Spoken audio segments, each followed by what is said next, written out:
good morning, afternoon, or evening, and welcome to the Bloody Disgusting Network. The following show is just horrifying. Beware.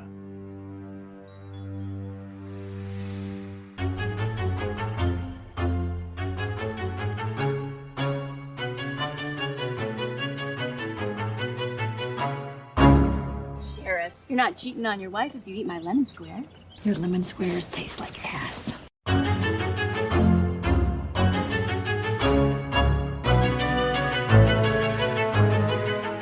And welcome back to Horror Queers.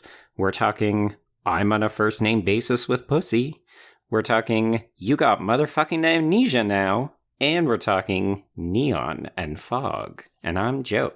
And I'm Trace, and we are talking nuclear butts, y'all. It's true, yes. We are talking James Bond III's Death by Temptation, a film that, I mean, it was brought to our attention way back in 2019 in our Urban Legends Final Cut episode, and I was like, I'd never heard of this movie, and both you and our guest Zena were like, what? Trace. It's awesome. So, actually, Joe, why don't we take this opportunity to bring back that exact same guest, huh? Mm-hmm. All right, everyone. Well, you may know her as the Real Queen of Horror, which also happens to be the name of the blog and YouTube channel that she founded. She's also a filmmaker, as well as the co-host of our sister podcast, the Bloody Disgusting Podcast, a new show giving you all the latest updates in horror. And as I mentioned earlier, she is a return guest from our episode on Urban Legends Final Cut. So basically, she is a multi-hyphen of the highest order. Please welcome Zena Dixon.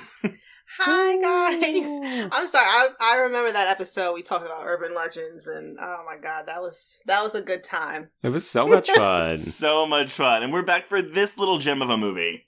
It's a better movie this time, too. It is. Yeah, there's no Natalie, so that's nice.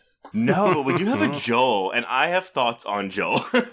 Yeah, I have some thoughts on Joel. I'm hard K fan over here, and... Yes.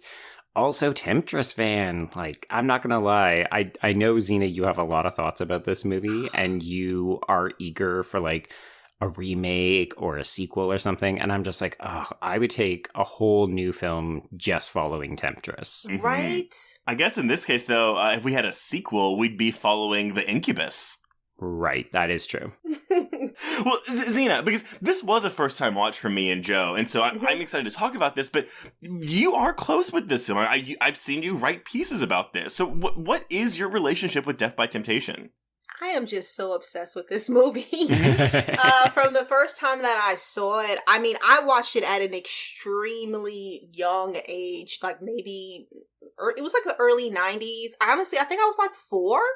Because, you know, my mom, we talked about this. I'm not going to be, my mom's a horror fan. You already know that. But she is. And I remember one day she was, you know, watching this movie. And, you know, she would always give us the choice where it's just like, okay, you can either like stay in the living room, and everybody's there, or you can go to your room. But it's like, who wants to be alone? Not me, you know? Right. And so I just stayed, and I was hooked. I mean, you guys watched that first scene. So yeah, I should have never been watching that. But I just loved it so much. And then I remember watching it again when I was a little bit older, maybe like a preteen or a teenager or something like that. And I was just obsessed with it. And then I realized, like, because of this movie made me want to be a filmmaker. Wow. Interesting. Was there a particular aspect of it that made you want to be a filmmaker, or was it just the film as a whole?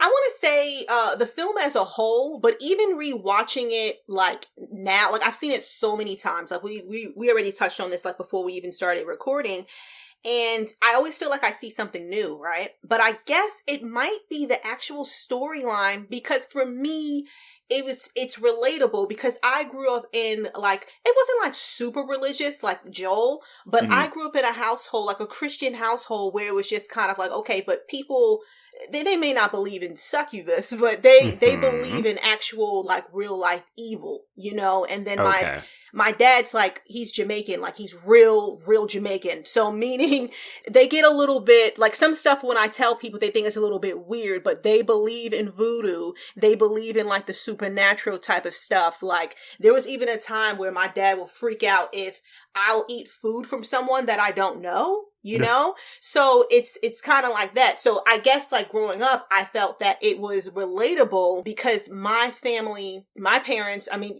yeah, they were letting me watch horror movies, but they were like, they were really, really strict. You know, so, and I was just like a kid at the time. But then again, like I said, when I would rewatch it throughout the years, it was just very much relatable. I'm curious, where did you watch this? Because I think one of the things that Trace and I were surprised by is the people who know this film know it and frequently love it and shout it from the rooftops. Mm-hmm. But I feel like this is actually a relatively under the radar film. And I'm just curious, like, was this airing on public television? Like, did you rent this from the store? Was like, honestly, I'm asking as the dumb white audience member, was this something where it's like, this flew by white audiences' heads? I'm glad you asked that, Joe, because Zena, I had never heard of this movie until you referenced it. And so, yeah, it's one of those things I'm like, I mean, I watched a lot of TV as a kid. I feel like I would have come across this, but maybe I wasn't watching the right channels. Right. No, well, I don't remember it actually coming on TV, but my mom had the VHS. Okay. And so I don't know where I would think she got it from the video store, but right.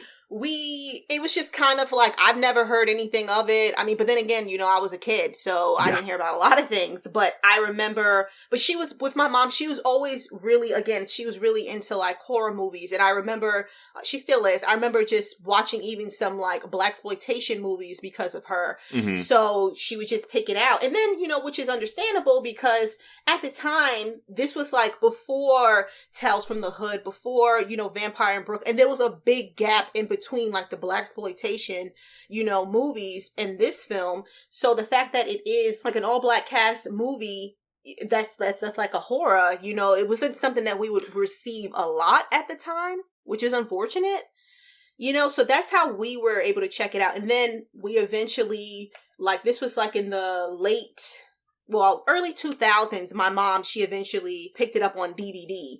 And I know, like, with, I think Vinegar Syndrome, they might have, like, a special edition now. But before that, it was really hard to find. Well, and everyone, if you're coming into this also not knowing what this is, like Joe and I used to be, this is streaming on Shudder as of this recording, and I'm pretty sure they'll keep their hands on it for quite a while. Yeah. No, I mean, honestly, again, someone watching this in 2022, obviously this is a Troma film, this is low budget, but I was very surprised and delighted at a lot of the content in this film that I was not expecting to see in a horror movie that was made in 1990. I mean, we have queer content, we have an adaptation or a update of sorts, I guess, of the AIDS Mary urban legend, so we got you for more urban legends, Zena. Mm-hmm. Yeah, this film is just doing a lot when it didn't. I mean, I hate saying they didn't have to because it's a Troma film, but it's like Bond is really shooting for the stars here, and it's really, really fascinating to watch. Yeah. So I have to say something, and it's going to sound dismissive, but I also feel like, I mean, I don't know James Bond III. I know that he worked with Spike Lee and a bunch of other, like, important folks. He was a child actor. Mm-hmm. But when I watch this movie, all I see is Ernest R. Dickerson. And... like, that to me is what is making this film work to such a high degree, because it feels like training wheels for Tales from the Crypt Demon Knight and then later Bones. I think from a filmmaking standpoint, sure. I mean, Dickerson cinematography is something that, you know, a lot of people rightfully point out in this film. And, I mean, does Bond's writing match up to Dickerson's quality of shooting? Maybe not. But again, we're making a B movie here. So oh God, but then I sound like I'm putting on this qualifier, right? Like, it's good for a B movie, but that's not what I'm trying to say. I think it's unexpectedly good. Like, let's face it, when we say Troma, we typically expect schlocky, not greatness. Like, this doesn't even feel like a B movie. This feels like a low-budget film with a lot of aspirations, and it surprisingly managed to nail a lot of the execution. Yeah. So from what I understood, because again, you know, I was very, well, I am, I'm obsessed with this movie. So I stalked the director and I found him because I needed to know in a healthy fashion. Yeah. This was like, I think it was like in either 2014 or 15. I mean, I searched for him and I found him, you know? And when I got that call from him, it was the best day of my life. But, you know, I had so many questions, you know, about it because just even what you guys are saying, like, it does not feel like a Troma movie at all. No, and I watched, like, a lot of Troma movies and, you know, obviously they're not for everyone. There's some stuff that's just insanity, you know? Yes. But, you know, and I felt that way. And so the director, James, he said this was after his budget was extremely low. So they didn't have any type of creative input as far as it goes with the movie. The only thing was they did alter the title. The title was originally Temptation. They wanted to add in the death by temptation. And I guess like death, it was like a slang word, you know, back then. I tried to look it up and I couldn't find it. I was like, this must be something. I was on Urban Dictionary, like looking, I was like, okay, like, what are the 7 different definitions of this word? And I was like, well, I guess this could work. I mean, it works a little bit better when you learn that her name is Temptation. Right. Kind of, but yeah. Except that it's not. It's Temptress. No, because Melba Moore as the medium, she says like her name is Temptation or whatever. I don't know. When you look in the credits, she's listed as Temptress. I mean, she represents temptation because she is the temptress. That's how I took it, that she represented temptation. And maybe when she's a man, she'll be temptation instead of temptress, you know? Right. But yeah, I just thought that was really cool, you know, as far as like with Troma. And then even with Ernest R. Dickerson, he actually had to stop filming like the last scene. So that last scene was filmed by Lloyd Kaufman. And you know what's like, you know, I'm a fan of Troma movies, okay? Mm-hmm. So this is no shade at all. But, you know, it's so weird because I feel like, you know, Troma, I get it, like cheese is what they do, but I feel like they can do other things. So that's why I never understood, like, why not have more of like the same type of tone as they did with Death by Temptation. You know what I mean? Right. Like, we know they're capable of making a movie like this, and yet this stands out as being different from a lot of their other films because it's not schlocky and B-movie in the same way. Yeah. Right. And I never understood that. But I mean, and I get it, like that's their thing, but it's just like, I mean, come on, switch it up. Maybe even do what Michael Kors does. Like they have like a contemporary line, and then they have like that luxurious high end, like, hey, you want to be fancy, you know, type of line. I don't know. Try that. Yeah. Well, and this is the first Troma film we've ever covered on the podcast. We actually have written about one, Joe, which was Killer Condom, but that was a film that was acquired by Troma, so they didn't produce it, whereas this is a film that was produced by Troma. So why don't we just do a crash course? Because I feel like some of our listeners is probably, they're aware of Troma or have heard us mention Troma, but they're not maybe completely sure what it is. Right. Also, just really quick, the line that because I've heard it in my notes, the fortune teller says, its name is temptation. There's only one way it can be destroyed. Men must be completely submissive to the utmost reality, which is God. So, but yes, credited as temptress. You are correct. That's Trace being like, no, I'm right and you're wrong, but also... No, but we're sorry! It makes the title make more sense. Yeah. Instead of Death by Temptress. That's a lot. Death by Temptress. So, okay. Troma Entertainment is an American independent film production and distribution company founded by Lloyd Kaufman and Michael Hers in 1974. And what they do, as we've kind of hinted on already, is produce low-budget independent films, primarily of the horror comedy genre. Many of them play on 1950s horror with elements of farce, parody, gore, and splatter. So, as of this date, Troma has produced, acquired, and distributed over 1,000 independent films. Its slogan in 2014 was 40 years of disrupting media. All right. Troma films are B-movies known for their surrealistic or automatistic nature, along with their use of shocking imagery. Some would categorize them as shock exploitation films. They typically contain overt sexuality, nudity, intentionally sadistic, gory, and blatant graphic violence, so much so that the term Troma has become a term synonymous with these characteristics.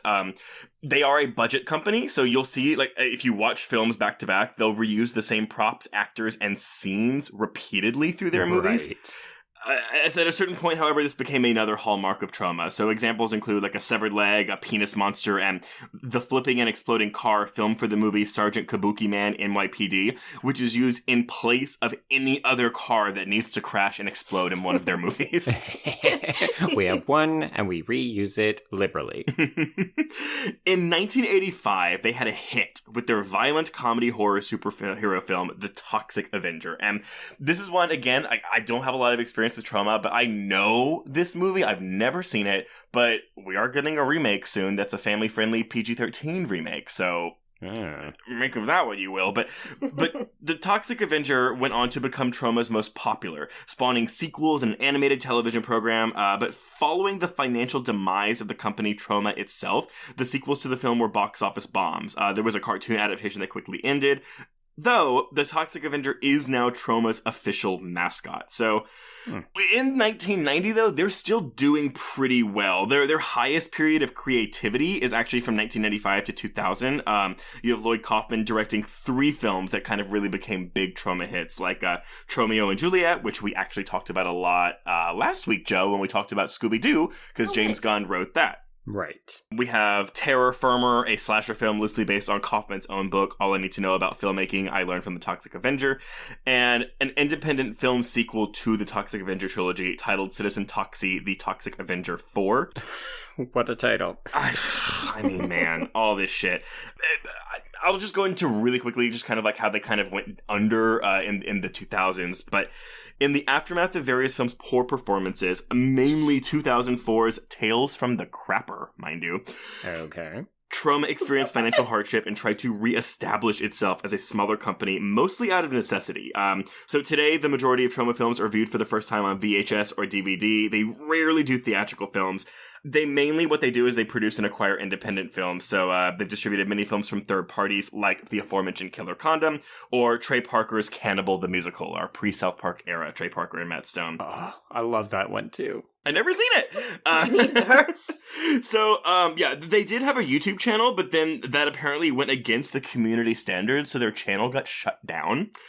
Makes sense, yeah. Yeah, I mean, but they put all their films there. So now what they have is they launched a streaming service called Troma Now, which offers many of the films distributed by Troma, and apparently you can get it for like $4.99 a month. So, you know, if you're interested after watching Death by Temptation into to kind of explore more Troma, go get their streaming service. But a lot of now famous stars got their start in Troma. I mean, in this movie alone, we have Samuel L. Jackson, but Carmen Electra, Billy Bob Thornton, Kevin Costner, Marissa Tomei, Michael J. White, Vincent D'Onofrio, all of them got their start in Troma movies. It's interesting, right? Because, you know, I feel like we often nowadays, like we talk about A24 horror, we talk about Blumhouse, and we maybe talk about IFC and that kind of stuff. But like there was a period when folks like Lloyd Kaufman and like Charles Band, those guys were like keeping horror afloat by just like churning out these low budget films. And it's just interesting to see how like some films have really taken it as a baton pass. And you know, we're recording this in the recent aftermath of Winnie the Pooh horror film being announced. And, you know, it's that kind of stuff where I'm just like, oh, that could easily be a Troma film or a Charles Band film. You know, I have such a love-hate relationship when it comes to like Full Moon Pictures, because it's like, I feel like, once again, kind of in the same boat as Troma, like you have the potential. We've seen you do it, like with some of your movies. And so, I don't know why I keep telling people this, but I have to go down a rabbit hole. Do you mind? No, go absolutely. ahead. Okay, so I watched this Full Moon Pictures movie and I couldn't keep my eyes off of it, and I don't know why I watched it. Like in a good way? It's a good movie? No. Okay, wait. It wasn't for me, but it has the potential. Really quick, I will say this. So I have seen a handful of Troma films. I've seen a handful of Full Moon Pictures films. I tend to kind of despise a lot of Full Moon features. I don't like Puppet Master. They're both, you know, low budget studios and production companies, but there's something about Full Moon that I find just it makes it really difficult to watch. I think part of it is the score. They reuse like Ginger Dead Man Joe. I'm thinking about that, but like it's a lot of this really goofy, stupid score that to me just kills it. And it also just like, I don't know, like the Troma films I've seen, like, yeah, they're low budget and schlocky, but there's kind of a creativity and innovation here that I don't often see in, again, the handful of full moon pictures that I've seen. Right. I feel like they're just a little bit more fun, whereas, I mean, I will say we will cover some full moon pictures at some point because that is the world that David Dakota lives in, Trace. Yeah, so I know. We will get there again. Anyway, Zena. I feel like they constantly take us down rabbit holes where Right. you kind of forget what you're watching.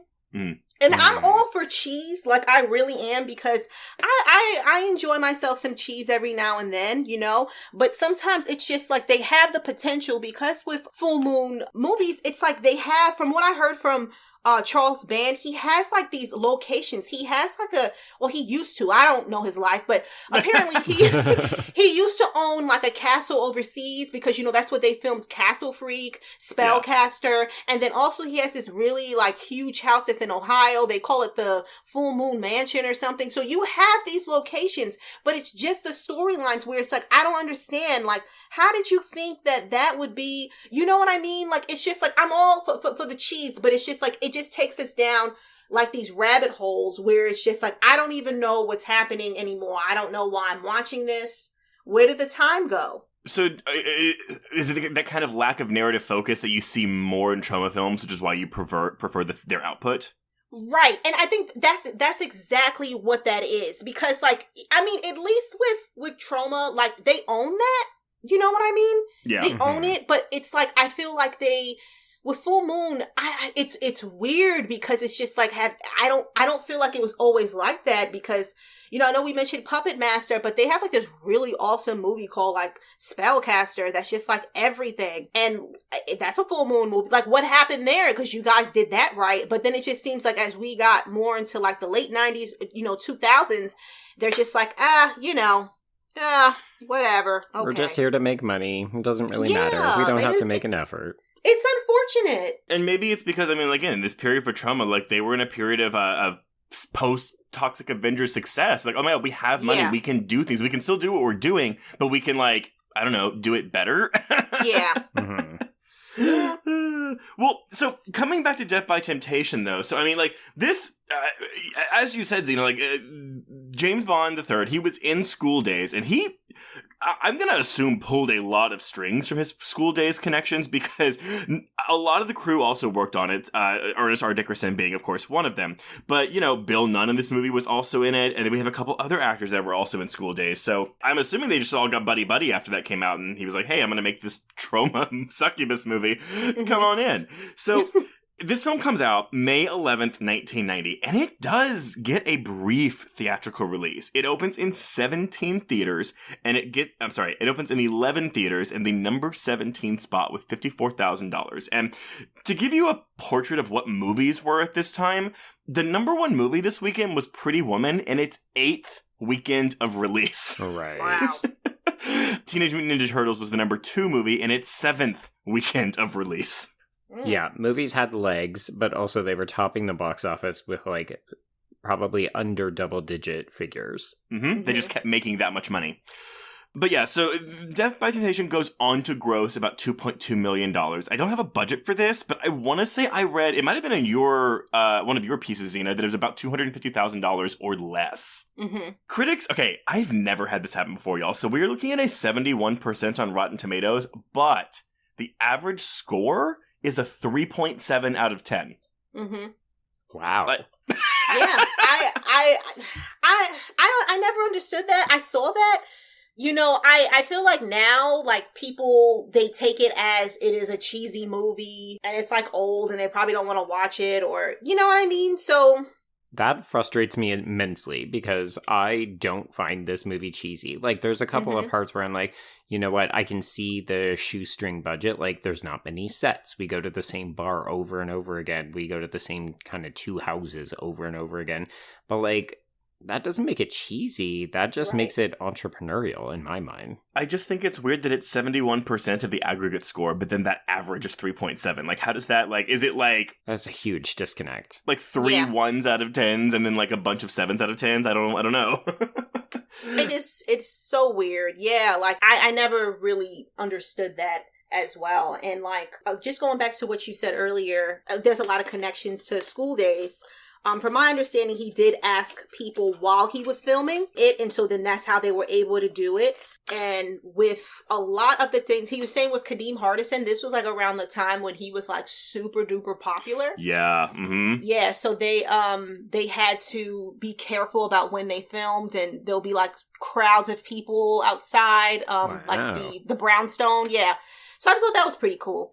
Yeah, this is to again, everyone paint a picture. This is around the time, so he's done School Days, but he's also doing I'm Gonna Get You, Sucker, and White Men Can't Jump around this time. Oh, wow. Yeah, he would have been popular.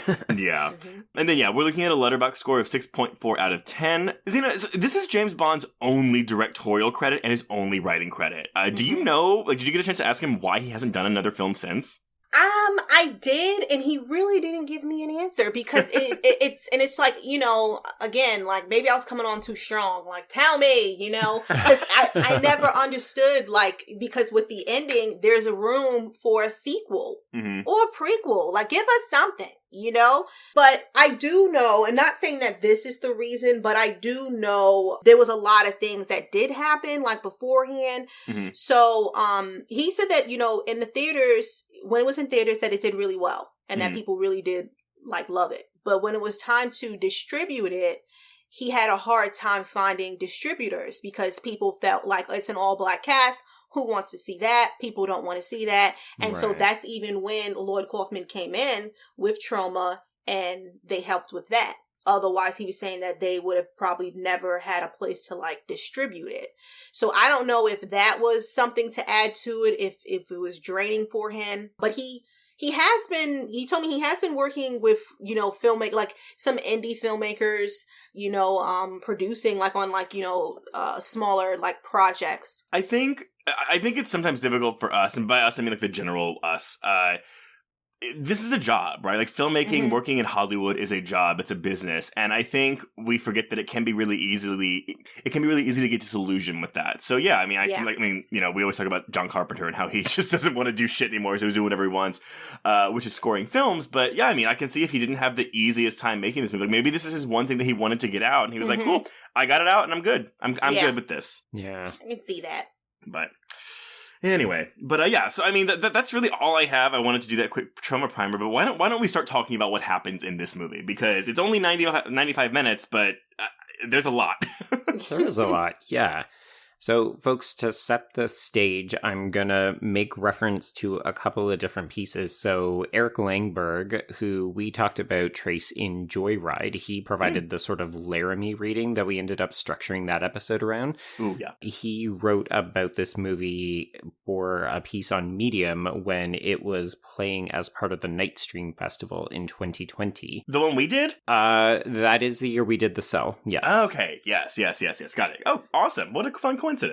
Yeah. And then Katie Reif also wrote about that back when she was working for the AV Club. And it's interesting because they frame it in two different ways. So obviously, folks, if you want a better primer, the best way to do that would be to watch, once again, Horror Noir on Shudder, because it's going to put a lot of the racial aspects into context. But Katie does tie this into the morality tales of Spencer Williams, specifically his 1941 film, The Blood of Jesus, which is narratives that are rooted in like the Black church and protagonists that are standing at moral crossroads. So the idea of, are you going to succumb to the allure of sin, or are you going to stay on the righteous path?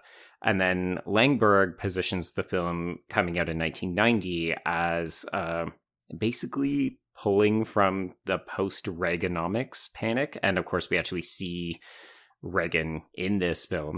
I was going to say, he's really, really bad guy in this movie. So like in 1990, again, Trace, you and I have talked about films that come out at the beginning of a new decade and how they often still reflect the politics or the sociocultural status of the previous decade. So Reaganomics in the 80s, very focused on the family, very money-centric, but also, we're coming out of the AIDS crisis where everybody is still afraid of sex. So if you look at this film as reflecting some of those concerns and then specifically thinking about Black culture in 1990, this is a movie about threats to family stability, spirituality, and communal health. So With that primer in place, let's open the film at a New York down bar, which is being lorded over by this kind of playboy bartender, or the first of two. He is played by John Canada Terrell, and he is propositioned by Temptress, or Temptation, however we want to describe You can her. call her the for the record, I did write her as the Temptress in all of my notes. When I heard that line from the medium, I was like, oh, like the title. Right. Okay, so how about this? We will call her Temptation if we're using it as a name, or the Temptress. Sure. Okay. And she is played by Cynthia Bond, who unfortunately doesn't act anymore, but is an accomplished author, and also apparently an out bisexual, according to After Ellen. Yes! Oh my god. Oh. More queer content, which again, I know you would key me into the queer content in this movie, which, I mean, none of our main characters are queer. Well, we could call the... No, we don't really see the temptation. Oh my fucking god. We don't see the Temptress do anything that's queer. We do. We'll get to that later. All right. But I was pleasantly surprised that we have this much queer content. Again, coming after the height of the AIDS crisis in 1990. Yeah, I feel like we're going to have an interesting conversation about that when we get to the queer-ist scene in particular. Yeah. Okay, so Temptation offers this bartender the opportunity to come to her house and drink under her rules. So she's very much taking this kind of aggressive sexual stance, which is funny because we have just heard this man both convince one girlfriend to get an abortion and then also make plans with a married woman on the other line. It's horrible. He had no shame. He's at work. Like, Dump the kid, I'll even pay for it. Send me the bill and my check will be in the mail. This is a thoughtful man, ladies. Get you one of these. It is. I mean, and that's kind of what we're doing here. And so, Zena, I'll tell you up front, one of my issues with the way the film is structured narratively is I like this introduction for the Temptress. I think this is fantastic because we just kind of go through an episodic where we're going through 3 of her victims. Mm-hmm. We get snippets of Joel in the first 30 minutes of this movie. You know, we get his history and stuff, and we'll talk about that in a bit. But I don't feel like Joel ever really becomes the protagonist of this movie until like more than halfway through its runtime. And that was where I'm like, I don't fully connect with Joel a lot because I'm way more interested in what the Temptress is doing and also what Kay is doing. Yeah. I felt that, well, I don't know. I always felt like Joel was a sweet baby angel. I just wanted to protect him. But I agree with you. Like, it does take us a while to see him, you know, see more of his point of view. We're just getting hints and stuff like that, you know, of it. Well, and his emotional and spiritual journey. I mean, again, that really is the focus of the film, which it seems like the film puts precedence over that than Joel himself, if that makes any sense. But maybe once we get to that religious stuff, we can dive into that. Yeah. Okay, so let's continue with our introduction to the Temptress. So when this bartender arrives at her house, it's kind of gothic. Honestly, my Ernest R. Dickerson, like a boner, was popping because it looks exactly like the house from Bones, and it's lit the exact same way as Demonite. So I was like, oh my god, I'm in for a visual feast. He goes up to her bedroom. We should note that the bedroom mirror has been covered, so you can't see reflections. And she's got about 1 million candles and candelabras lit. And this place is just, it looks like a music video sex room. And it's fantastic. Yeah. And I'm not going crazy, right? Because this is actually a dilapidated place that she somehow hoodwinks them into thinking looks like a fancy mansion. Yes. Well, more of like her on the outside. It's clearly just not. I think that she only just set up the bedroom, and I'm thinking to myself, wouldn't you care like if she's living in filth? Well, because when he runs away, it's like, oh, this looks like almost like a torn down building. So it's like, this is weird. Like, I don't know. I thought there was some kind of spell she was casting over them to make them think that the space they were in was like more glamorous than what it actually was. Ooh. Which is entirely possible because she is regularly fucking with people's sort of sense and sensibilities. I read it more as Zena suggesting where it's like she's basically decked out one room and one room only, but I could also see your point, Trace. Yeah, well, I can see that. But I guess you could also say, well, the men are stupid because they're so blinded by their lust for her that they don't see all these red flags. Like, that looks disgusting, and it's like you're fine with that. Yeah. Mm-hmm, Yeah. Mm-hmm. And he is, because he walks in, he takes one look around, and he goes, "Ooh, you're one hot-natured freakazoid." And it's not disparaging. It's like, "Oh, girl, we about to get freaky." And you're just Oh my God. sir, you need to stop thinking with little bartender and start thinking with big bartender. Please. So he does not, because they immediately get down to fucking, and we move from the bedroom to the shower. We should note that he also refuses to use a condom. That's why he's having to pay for all those abortions. Yeah, exactly. Wrap it up, boys. Wrap it up. So the water then turns bloody, and the temptress just begins laughing, and he gets really freaked out. We do see peen. He can't get out, and then we cut to the other side of the door as blood leaks under it. So I love this as an introduction, again, for this character. Now even thinking about it, though, how fun would it be? So if we ever get a reboot of this movie, how fun would it be if the way she kills them, like, fits their quote-unquote crime? So this guy, you know, he carelessly impregnates a lot of women. So what if, like, she births a demon baby that attacks and kills him? And, oh my gosh. And yeah, then with the guy who, when we get to the AIDS guy later, I don't know, maybe there's something he did specifically to, like, pass on STDs to women because of whatever. Like, again, she keeps changing the punishment to fit whatever crime they were doing. And I think that'd be really cool. I think that would be awesome. Mm-hmm. It would be interesting. You could make it very highly political, because I was even thinking, oh, she could make him pregnant, and then it's like, oh, this is what you're doing to women. Guess you should take better care of them. Yeah. See, I like that too. Again, imagine the body horror with that. Yeah, exactly. So we get a title card, and we move the action to North Carolina, where we meet young Joel, who is played by Z. Wright, and he is watching his father, who is Minister Garth, played by Samuel L. Jackson. Woo. And he is preaching from the pulpit, and it's very stylistically shot. Like, this could be a nightmare, but what follows afterwards is that we do see that young Joel and his dad are still trying to get to Grandma's house. But in the church, we see a woman dressed in like a black shroud. She's hovering over Joel. It's very threatening. Again, very music video, and I love it. Yeah. And then almost immediately thereafter, Joel's parents are killed in a car accident, and he goes to live with his grandmother, who is played by Minnie Gentry. And they're killed in a car accident when the temptress is blocking the road, and he swerves to avoid hitting her. Yeah, that old standby. Ghost in the middle of the road, right?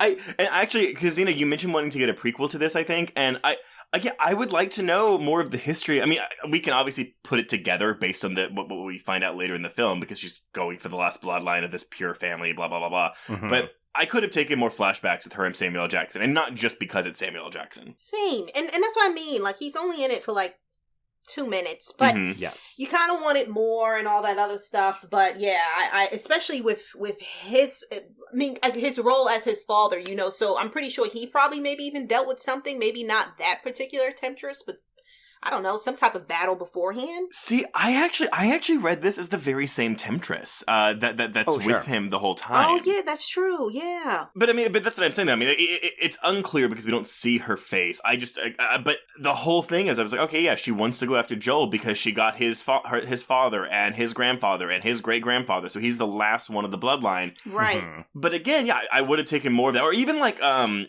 surprised Samuel L. Jackson never told his son about this. Be like, hey, one day. This woman's gonna come looking for you. Yeah, that's true. That's how I took it, like, as well, that he was very young, so he didn't even get a chance to.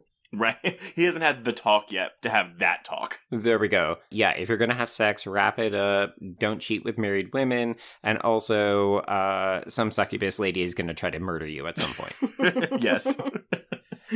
Also, this idea that she is following a family line, to me, again, just brings me back to Demon Knight, where it's like there are chosen people who will inherit this religious mantle and have to fight off demons. Like, I love that Ernest R. Dickerson has, like, a fucking narrative type. I mean, because it's actually kind of interesting, because it was like every 5 years he did. Well, I guess he didn't direct this, but he shot this. Mm-hmm. Demon Knight's like 1994, 95, and then Bones is like 2001, 2002. Yeah. Mm-hmm. Good for him. So basically, all this to say, Joel has had this traumatic past, but now his grandmother is like, you're one step away from achieving your true purpose, which is to become a minister. Yep. Mm-hmm. Yep. So we jump back to New York. We are back in the bar, and we are introduced to married man Norman, who is hilarious. So he is played by Ronnie Clayton. He is the worst cheater I have ever seen. He walks into the bar and takes off his ring. And you're just like, gosh. no, buddy. You need to plan this way earlier. Oh my God, Joe. You're like giving like a how-to on how to cheat on your spouse. Well, maybe like if you need to cheat, maybe don't do it directly in front of the person that you're hoping to get into bed. But you know what, though? Not saying this may be a commentary, but I think a lot of men are that stupid. Oh, sure. Me too. Sure. They have this invincibility that they think about themselves. They're like, I'll never get caught. And they do shit like this. And then they get caught. Yeah. And I have to be honest with you. At first, it was just kind of like you feel bad for him. Mm-hmm. Because it's just like, all right, maybe you should leave, Norman, go back home to your wife, please, But then when he's just so, like, I don't know what the word is. He's just, it's not unhinged, but he's just like a nervous wreck, when he's trying to order from the bartender, or he's trying to get back his change, his money, and he doesn't know if he wants to, take the change or leave. And it's just like, at that point, just go. You know what I mean? Like, I don't know. Like, even though I know what's going to happen, I just find that I'm always just constantly yelling at the screen, like, no, just go home. It's because, though, his fate is... It's really awful. Well, it's arguably the darkest. And it's actually fun, because I never thought about this before. So, listeners, if you don't know, what happens to this man is instead of killing him outright, she gives him AIDS. Yes. And it's interesting because have y'all ever seen Tyler Perry's Temptation, Confessions of a Marriage Counselor? Oh my God. Yeah, I have. So, in this movie, this device of using AIDS as a weapon, like, doesn't bother me that much because it's a horror movie and it's a monster doing this. But that's a movie where, we have a woman, Jurnee Smollett, who's cheating on her husband. And, like, the end of the movie is her husband, like, meets another woman, leaves her, and then she gets HIV. Yep. So it's this huge morality tale, but I think that plays a lot grosser in a Tyler Perry melodrama than it does in a Troma B movie. I agree. Absolutely. Yeah. I mean, we're meant to think of Norman as a bit of a pathetic figure. As you said, Zena, he's very awkward at the bar. It seems like they maybe have some okay sex with the peacock feather tickling, and then the knife play gets a little bit more severe, but maybe that's your kink. See, no, so I actually thought the whole time, again, because I'm like, oh, she can change the what they see around her. I actually thought there was never a peacock feather, and she was always using the knife on him. Ooh. Oh. Again, entirely possible. Yeah. So all this to say, he ends up getting these cuts on his back, but then she's like, oh, that's not the worst thing I've done to you. It's interesting to me that we're not saying AIDS, we're not saying HIV. It's very much just like, you need to pick up that she has given him something, and then when he leaves and looks in the mirror, you can see the lesions on his face and neck, and it's like, we've all lived through the 80s. We know what this means. Yeah. And the fact, too, that she even, said that line about, I gave you something that you could never get rid of. And, and it's just like, oh, my God. So why do you think she does this to him when she just flat out kills other men? I think for him, it would have been so much easier if he was just killed. Now he has to go back home and explain this to his wife. Yeah. So do you think it's just because he has a wife that this is happening? Mm-hmm. Okay. I did want to just delve into this a little bit because, I mean, I don't think I've seen the AIDS Mary or AIDS Harry urban legend adapted to film until this. So I was quite shocked to see this be a plot point in this movie. But listeners, if you don't know, so I mean, what this is, and I'll stick with AIDS Mary since we are working with a female villain here.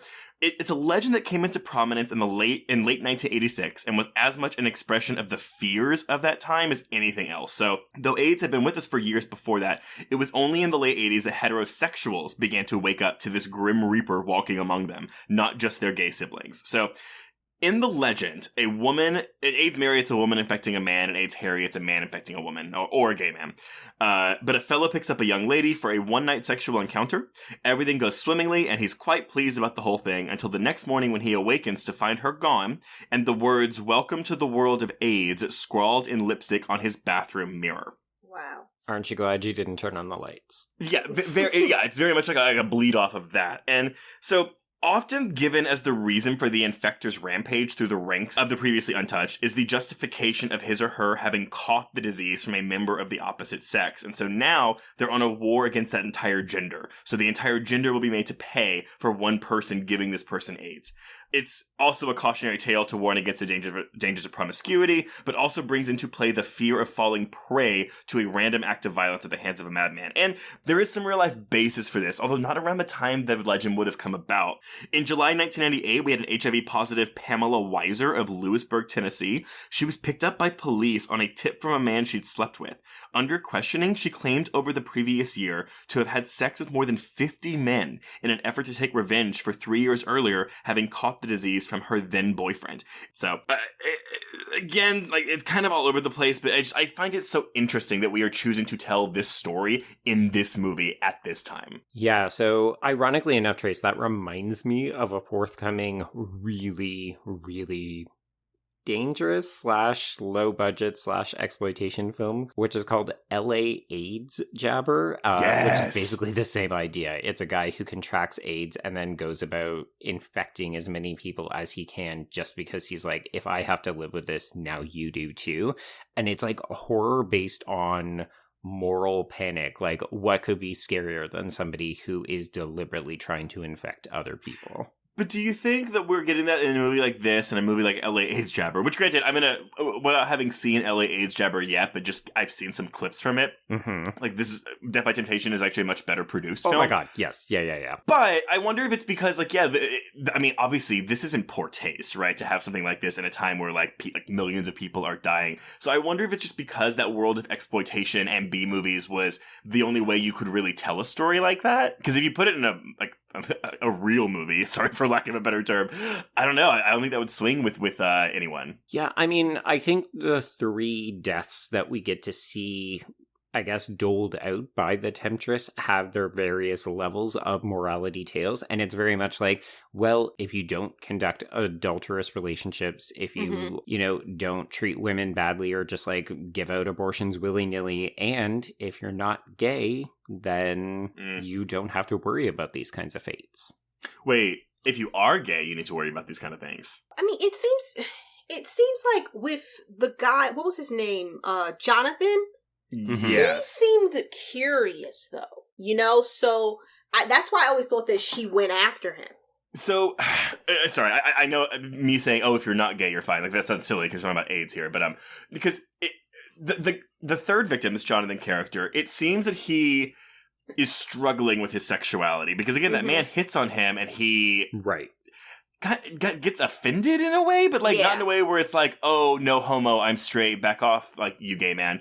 But then he still goes home with the Temptress, and I was like, okay, well, is he trying to fight his sexuality? So I read that scene as by doing that, by going against his basic urges of being gay, that's what gets him killed. Because if he hadn't had sex with her, he wouldn't be doing this. Maybe. Yeah, I mean, this is interesting, right? So this character, Jonathan, he's played by Stephen Van Cleef, and the man who hits on him is quite a bit more sort of effeminate and flamboyant, and it seems like he's more interested in just having sex. And Jonathan is presented as somebody who's like, he literally says he's more interested in conversation, but this man can still buy him a drink. And the man looks at him and says, you can go fuck yourself. And then Jonathan has this really bitchy line where he says, $5 drink from a $2 man, bitch. Yeah. So yeah, I mean, he's very much a certain type of queer. I saw a lot of reviews, including our former guest, Marco Estes, who includes this character in a short list of queer black men in horror. So Mark actually identifies this as only the 3rd.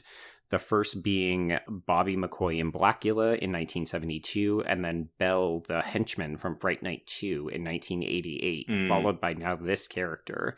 So this is like a very short list of black queer men being captured in horror. But everyone that I saw mentions that this is a gay man. And I thought, oh, well, why couldn't this man be bisexual? Because he's clearly interested in men, but then maybe that's why he goes home with the Temptress. That's what I thought as well. And that's why I thought that he was just curious about her. And I mean, at the same time, he really wasn't trying to hit on anyone. he was just at the bar. Mm-hmm. And, you know, people were approaching him, and she kind of did. Well, and so, okay, the words she used to him are very charged, at least for me, because what she says is, she gives him a napkin, and she says, "It's your choice. Where we're going, it's much better. At least with me, it's much better." So I was reading this as, okay, when you're queer, you grow up hearing the word choice a lot. You know, you're choosing to be this way. Like, it's your choice to be gay or be queer.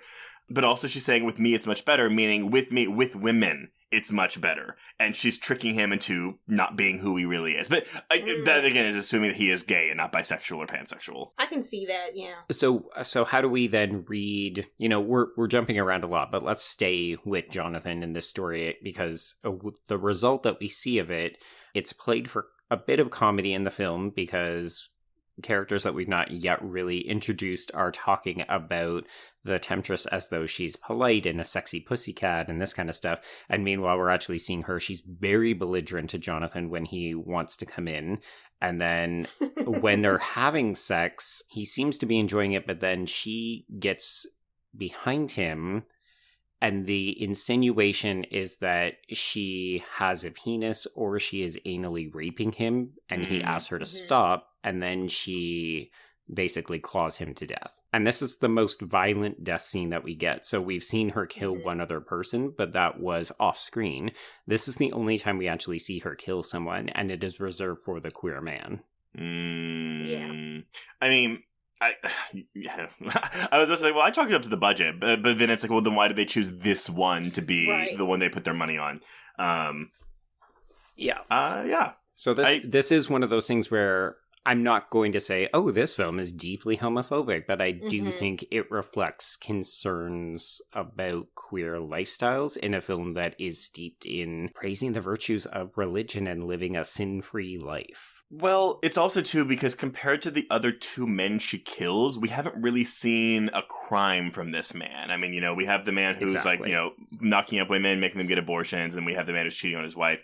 So, yeah, it's what did Jonathan do, right? And given that, again, Joel's entire arc is, I have to remain pure, become a minister, whatever, it does kind of make it bleed into the themes of the film where it's like, oh, we're, yes, very much a morality tale, very much righteousness on the side of God here. So therefore, unfortunately, being queer is a sin and therefore punishable by whatever this temptress does to him. Right. Yeah, I took it as that as well. And that's a good point, too, because I know that we see blood and we see stuff here and there, but clearly his death was like the worst. I mean, I'm going to say it's shot really artistically. Like, we're seeing the 4-poster bed with the sheets around it, and we're seeing her just go to town, scratching him to death, and there's blood everywhere.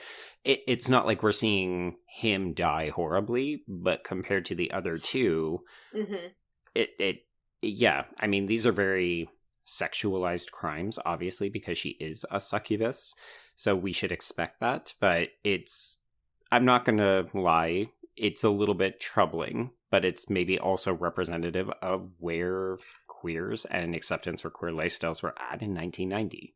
I would chalk it up to 1990, but also, I mean, homophobia within the Black community also isn't particularly new. And I mean, without knowing James Bond's what's going on inside his head, like, do I feel like there was any ill intent here? Not really. I just think that's probably just like, he's like, oh, like, we're gonna do this death. But I mean, it's something we're talking about. That's what I was going to say as well. I think that, you know, within the Black community, it's well, I can't say back then because I wasn't there, but within the Black community, it seemed like it is, you know, it's like an unspoken thing. You know, it seemed like in the 90s. So I think that they were trying to also showcase that with it, you know, like by hinting about it. And then even with him being, I wouldn't even say, I don't think that he was confused. I just think that he was just at the bar hanging out and, you know, a man hit on him. And then he also, the temptress, I mean, she's the temptress. So that's what she's doing. She's doing her job, you know? Yeah. And we see throughout the film, she is able to put spells on people. Yeah. Like, she can cloud over people's minds. So it's not impossible to imagine that, you know, she catches his eye, she thinks, oh, here's a victim, I can get him back home. Right. But yeah, I don't know why she even targeted him. Like, he was minding his business. Well, but again, nevertheless, I mean, we know he's in a gay bar, but it's never explicitly stated by him or any other character how he identifies as himself. So I do have a question about this.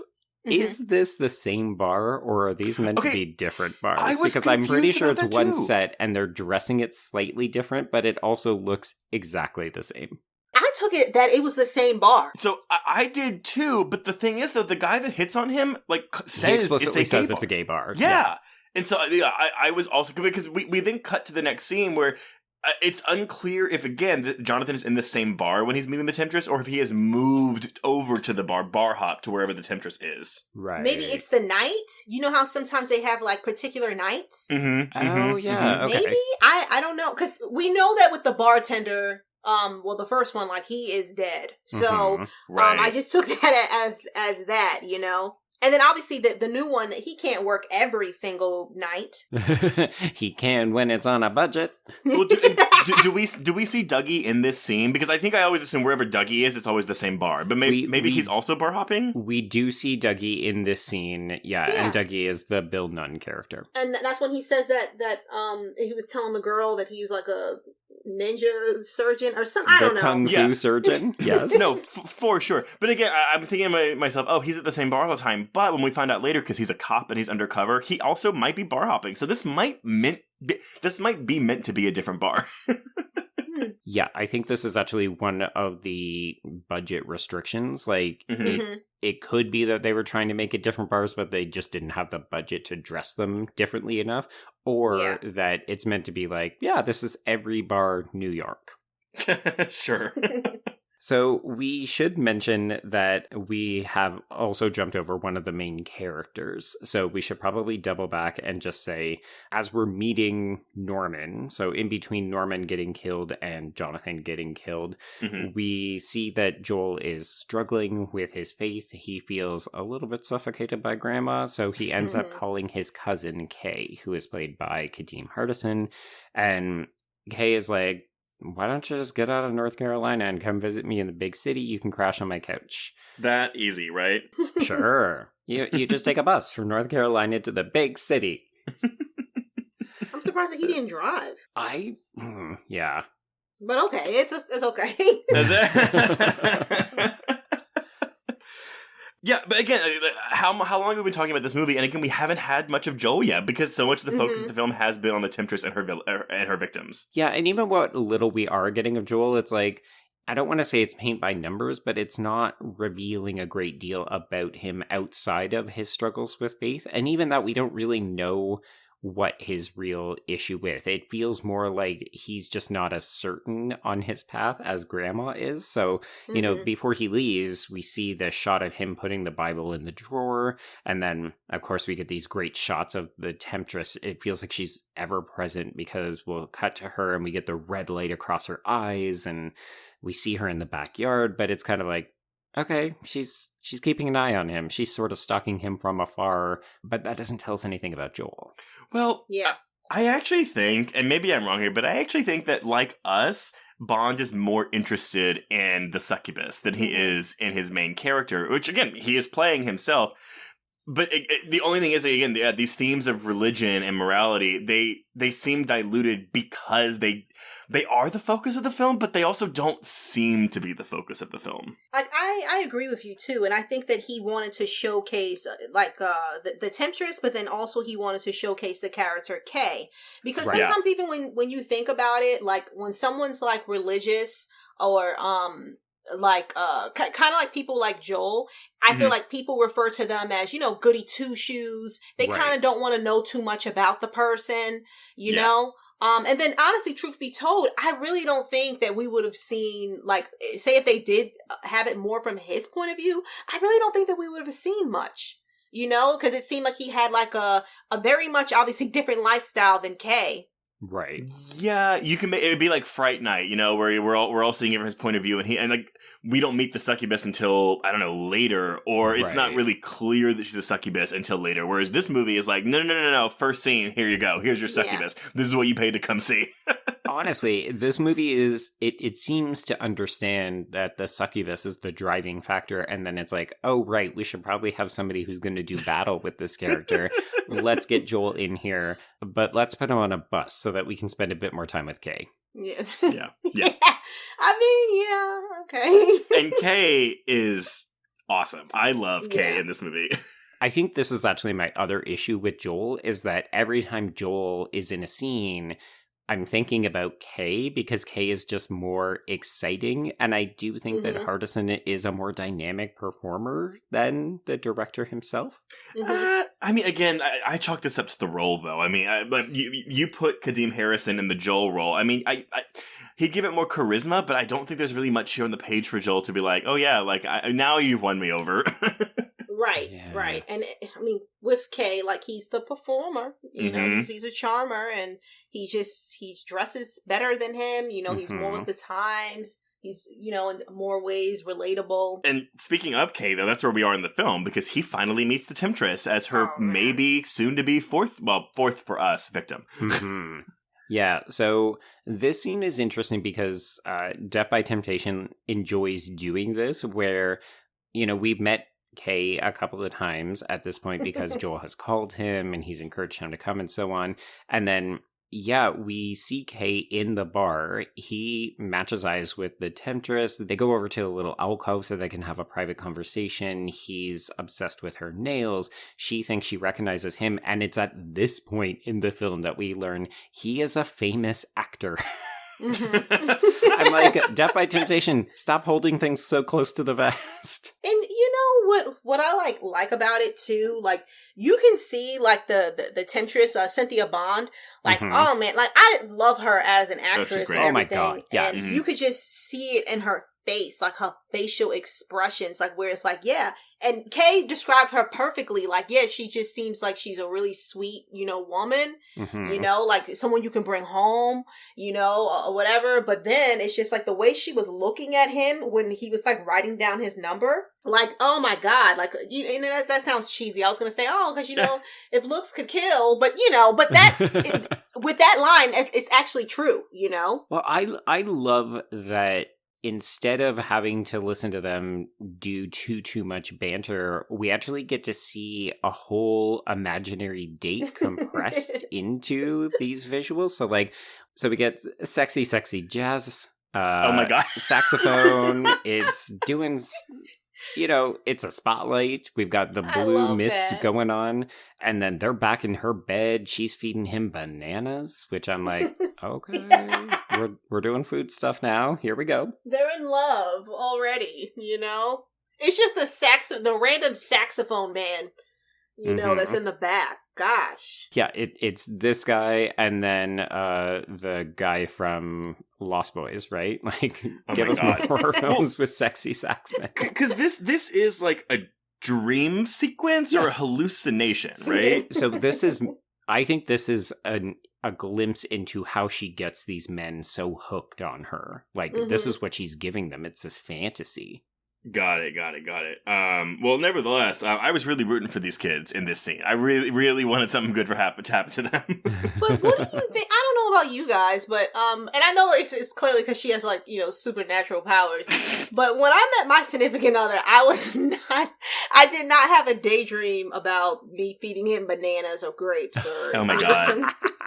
My husband hated me when he met me. We did not have a meet cute. Oh my gosh, mine too. Wait, what did you do? Oh my god, I'll have to tell you off air. I was just a little bit too obnoxious for him, I guess. But I don't care. I knew I was going to marry him and have his babies, so. You know what? No, it's okay. When I met my husband, I was 21, he was 23, but I was a very nasty and messy 21 who liked to get blackout drunk and belligerent quite often. So, so wait, what's changed? Okay, right. Moving on. I'm a functioning alcoholic. There we go. Okay. So, yeah, the fantasy ends, and it's only after it's over that we realize that wasn't actually happening, because he's still there. He's just now getting up so that he can go and meet Joel at his apartment, and when he turns around, she's already gone. Yeah. Yeah. Love it. Okay, so we transition over to Kay's apartment as he's letting Joel in. He's giving him the one-room tour, which doesn't scream famous actor, but again, I think it's a limitation of the small budget the film is working with. I do love the Reagan bus. I do love that we have a seemingly loaded machine gun that Kay has just been allowed to keep from his films. Well, okay, I'm actually really glad that you said it between his films, because I was like, wow, he just, like, keeps his... I thought he was, like, trying to make a statement about how it's dangerous in the city, so you have to have your guns and your knives on hand at all times. Right? I mean, it could also be that, right? Like, we are still talking about New York City, and a large portion of this film is dedicated to Joel not being able to take care of himself outside of North Carolina. Yeah, well, unfortunately, a gun will not help Kay at the end of this movie. This is true. Yeah, that gun never comes into play. I thought it was a weird red herring, and then I'm like, no, it's just a prop. So we do get a title card. Not sure why we needed the title card, but it does say the next day. We have some of these a lot, though. Yeah. It's just an interesting creative choice. But yeah, so Kay is describing this woman that he met at the bar. She's so amazing. This is unfortunately juxtaposed with Jonathan being murdered. Yeah. And then we're moving into the first night out. So Joel has now been here for a day. Let's get him out and getting him experiencing New York City. So we do a fucking fashion montage, ladies and gentlemen. And I love it. Me too. Those outfits, you know, the 90s. Oh my god, so 90s. So great. A fun little detail is we also get to see the Temptress put her stockings on telekinetically. Oh, I wish I could do that. I mean, I don't wear stockings, so no never more mind. runs ever, right? Are stockings and tights the same thing? Tights are usually a little thicker, right? Are they? Okay, yeah, I don't know. The last time I wore tights, I think I was in kindergarten for my graduation. Yeah. So, well, oh my god, I know I can Google this, but I'm going to assume that a stocking though is one for each leg, whereas tights it's just one thing that you raise up over your waist, right? Okay, yeah, I think you're right. Oh my god, someone's probably yelling at me right now. Oh well, stockings I think are the things that used to come in those giant eggs. I don't know what that but means. You have no idea what I'm talking about, do you? Yeah, it's fine. It's fine. Continue. Okay. So, we've been sort of skipping over that amusing joke that every time we see Dougie, he's an absolutely fucking terrible person who also cannot flirt with women. Like, his attempts at game with these women is just atrocious. Mm-hmm. Then we're at the bar, and all of a sudden Joel reveals, oh, I've met someone. And Kay's like, oh my god, we've been here for 2 seconds. Who is it? Wait, I'm sorry. Just really quick about Dougie. I just thought this line was really funny because he's talking to this model who he claimed to seen in a Penthouse magazine. She's really offended because like, no, it was Vogue. But then she tells him, yeah, I bet you date Fistina and Palmette pretty steady. God. Like, Fistina? And you know what I think is funny? Like, when we just think that, you know, Dougie is just ridiculous. Like, you know, but then when you find out that he's a cop, that means that he's just bored. Like, he was just poking fun at these women. Like, he could clearly just be a normal person, you know, and just try to talk to them normal. But, I mean, I guess he was bored. I don't know. No, he's, like, playing a role. He's deep undercover. Now, granted, might he actually talk to women this way? It's possible. We don't know, unfortunately, because we don't ever really see Dougie out of his element. But nevertheless, I will say, yeah, that reveal was a subversion that I did not expect to come out of this movie. Oh, absolutely not. My biggest criticism is just that it's not obvious enough. So all of a sudden I was like, wait, he's a cop? And we're only learning about this now? And it's not like, yes, I've been doing this undercover because I'm following her. It's very much like, yeah, I've been working supernatural cases. You know, I think there's something weird about the chick with the gold nails. And yes, also I'm an undercover cop. Also, men keep disappearing, so here we are. Yeah, I'm sorry, Dougie. You are kind of shit. You keep seeing her leave with men, and then they are missing and or dead. Like what more proof do you need? Like, I never understood maybe that. tail her back to her apartment and see if the men come out, and if not, arrest her. Yeah. Yeah, so sadly enough, Joel brings the Temptress over, and she claims not to recognize Kay at all. And then That's she and Joel hilarious. basically go over to the other part of the bar. And this is where Kay and Dougie start to connect, and neither of them really trust the Temptress, but it could just be that Kay is jealous, because he will reveal that later, too. For sure, but I do like, whenever she walks up to Kay, she's like, "Hi, Kay, I met you that one time at the club." Extreme gaslighting. She's fantastic at it. And I love when she says, like, when he realizes that she doesn't have, like, a reflection. Mm-hmm. And then she says to him, "Oh, something the matter, Kay, or something wrong, Kay," and it's like an echo in like her face. But then Joel comes back, and she's all nice again. Oh, I love the voice modulation that she ends up using. It's really fun. That also feels like Fright Night, though. Again, in the scene when Roddy McDowell discovers that he can't see his reflection. So they end up returning home, Kay and Joel do. I do love that the Temptress is also kind of lazy, where she's just like, yeah, I guess I'm not going to put in the effort tonight. I don't need to kill someone. I just imagine her like she's, oh my god, Laura Flynn Boyle from Men in Black 2 when she eats that man behind the bush and she walks out and she's just got like a stomach full of man. Yeah. She's like, I'm full tonight. I don't need to eat somebody today. I'm good with the sex juice. Yeah. Ew, God.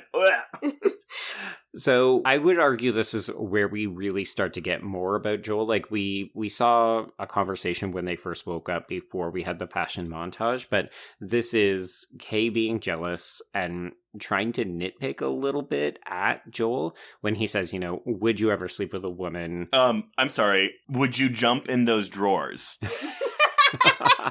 This movie has great slang. I'm not gonna lie. I want to start to say that. Jump in those drawers. You're gonna say that to your kids, like, you gonna jump in them drawers? Don't do it. She might be a succubus. You don't know. Joel, however, is very adamant that fornication is a sin, and he insists that he can look after himself. And it's like, okay. He cannot. He cannot. No. He can't even dress himself. No. Yeah, exactly. So just in case you forgot, Grandma is still a character in this movie. She'll become important, so we need to cut back to her just kind of despondently looking at a picture of young Joel. And meanwhile, Temptress is kind of doing the same thing, and she ends up making the picture's eyes bleed, and it's really good. Yeah. It's so, because I feel like this must have been released the same year that the It miniseries aired on ABC. It is, yeah. There's something with a bleeding picture in that too, but I will tell you right now, this scene, the picture of Joel is creepy as fuck. I've never seen a creepier child. Aww. No, I think it's warped or something to make it look. I don't think this is actually this child. I think because he almost has like the Joker smile. His eyes are like black as night. Like it looks soulless, and then his eyes start to bleed. And I was like, oh my god, it is terrifying. It is terrifying. I love that she's playing with this snake the entire time. Yeah, so this is the moment where Temptation shows up to pick up Joel for their date, and Kay is basically like, I know you're lying to me and I know you recognize me, and she just turns it on, and it's so fucking good. Yeah. Like, Cynthia Butt is so good in this moment, and then she's like, okay, Joel, let's go. This is when Kay realizes that she has no reflection, and it stuns him so badly he doesn't even try to stop Joel from leaving with her. Well, I do like, though, that Joel asks him later, why didn't you tell me earlier? And he's like, I don't know. Yeah. Yeah. Because in any other movie, it'd be like, oh, he doesn't realize this until far later, or he's really mad at Joel, so he decides not to say anything. And here it just seems like he's so legitimately stunned that he's taken off guard, and by the time he realizes, oh, I should say something, oh, Joel's already gone. Never mind. Yeah. So yeah, this is where we get the reveal that Dougie is an undercover cop, and we start to cross-cut. So we're seeing Joel and Temptation on their date, and they're getting very close. And meanwhile, Kay and Dougie go to see Madame Sonia, who is played by Melba Moore. She is a medium who basically gives them an info exposition dump about what they can expect from a succubus. And then the Temptress takes over her body and threatens Kay and Dougie, and it's great. Okay, but hey, so first, another Scooby-Doo connection, because she has to find a truly innocent soul in order to have her way. So haha, more Scooby-Doo. But the comedic beat that we get from Kay Whenever Dougie's like, can't we just put the soul to rest and we decompose the body with holy water, then cut up the heart while it's still beating and bury it beneath hollow ground? And Kay's face is like, what?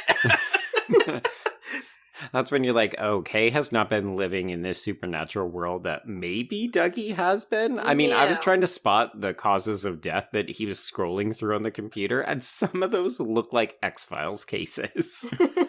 But yeah, this possession scene is fantastic. I mean, yeah, this scene just primarily acts as an exposition dump, but it's fine because you know what?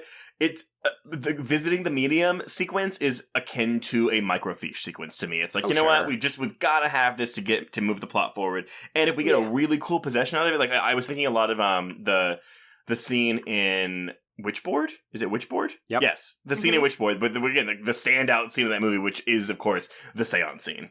Yeah. Always and forever. We love a seance. We love a medium. Mm-hmm.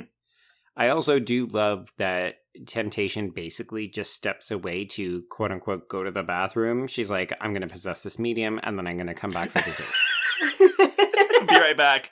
Hold my drink. Yeah, basically. Just got to do this one thing. I always wondered what happened to that bartender after he gave her the holy water. Oh no, I'm jumping ahead. I'm sorry. You are jumping ahead, but I have an answer for you when we get there, so keep that in your back pocket. Okay, we're nearly there. So the next scene that we see, you could argue that it could be removed from the film and not really cause much, but we get this vision of Joel's where he is in the bar and he sees all of the men that Temptation has killed. And while I don't think it necessarily does a lot to advance the plot, again, it is just such a fucking showcase for Ernest R. Dickerson. Like, this looks so atmospheric and great. I love this scene. It always creeps me out. Like the coloring, the way that she's walking towards him, like all the just dead gooey guys in the back. Like it's crazy. Because also the way we are introduced to this scene is it's a shot of Joel running down like the foggy New York streets. Right. With Temptation's like red eyes superimposed over the screen, which is a beautiful shot. But I also like the idea. So I get what you're saying. Where narratively, do we need this scene? Maybe not. But I like the idea that all of the Temptress's victims are in this purgatory, which is just the bar she picks them up at. Yeah. Purgatory is a New York bar where you can't drink and you can't get laid. Well, and we also learned that the AIDS guy, Norm, his wife shot him. Grim. So Kay tries to reason with Joel that the Temptress is bad news, but unfortunately Joel can see that Kay is also dealing with his own jealousy issues. And then if he was about to make any progress, this is when Temptation is just like, no. And he's like back on her side. So this is when Kay kicks him out. He's like, okay, well, you can't stay here. You need to go home to North Carolina. You clearly cannot look after yourself. And then he and Dougie put in place this plan where they're going to ask the bartender, the second bartender, to spike the Temptress's drink with holy water because this will make her scream and convulse, and it's all good and fun. He is not sneaky about this at all. He might as well be screaming, I'm roofing your drink, as he looks at her as he's pouring this holy water in her drink. So I'm confused. Do you two think that this is a performance that she's putting on where she's like, oh no, holy water, ow, it burns so much? Or do you think it actually does hurt her, but she's still strong enough that she can sort of get out of it and nearly stab Dougie? I didn't think that it was a performance. I thought that it really did hurt her. You know, but I don't think that they were quick enough, maybe they didn't even, it seemed like it was super duper temporary, you know what I mean? Okay. Yeah, I agree with you. I actually did think it was real as well. The only thing is, it does make her look stupid, if only because, it seems like she knows what he's doing. Exactly. It seems like she... Yeah. But again, maybe she's like, fuck it, maybe it won't hurt me this time. Right. Or she's like, whatever, I'll just do this and it'll be okay. Or maybe she thinks it's actually a roofie and therefore that won't hurt her. Maybe. Needless to say, it does not work, so Kay and Dougie have to run out. The car is missing, so they go in their own separate directions. Dougie ends up flagging down this bartender, and he is now revealed to suddenly be a demon out of nowhere. So this bartender, this poor guy, is just doomed to be a demon chauffeur for the rest of his life. Or I'm sorry, the rest of his afterlife. Well, I'm curious. Do either of you understand when or how this happened?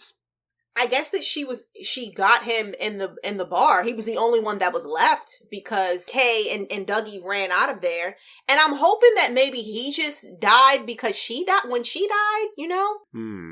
It's maybe unclear, which again, I mean, there may be an entire scene that's missing from this movie, or maybe they didn't have the budget to shoot a written scene. Yeah, because this is the last that we'll ever see of this character, right? Is just when he's in the car with Dougie. Well, but the sequel tease at the end, he's still the driver of the car. He's at the end. No, that's there. Kay. It just reminded me of Vampire in Brooklyn. Wait, I'm sorry. How does it remind you of Vampire in Brooklyn?